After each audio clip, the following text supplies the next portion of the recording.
పొలం ఉండేదట. ఆఖరావిడి పేరు పోలమట. ఆరుగురు తోటికోడళ్ళు అత్తగారు కూడా ప్రతిరోజు కూడా నదీ స్నానం చేసి శివాలయం దర్శనం చేసుకుని చక్కగా దానాలు ధర్మాలు చేస్తూ ఉండేవారట. కార్తీక సోమవారాలు అభిషేకాలు పౌర్ణమి రోజున ఉపవాసాలు అన్ని ఉండేవారట.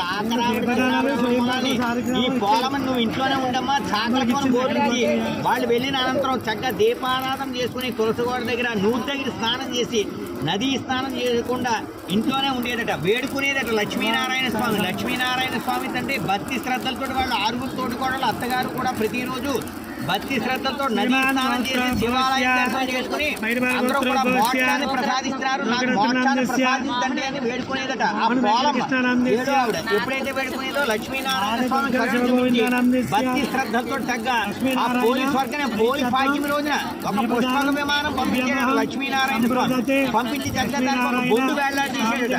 ఆ బొందు వేళ్లాడి తీసేసరికి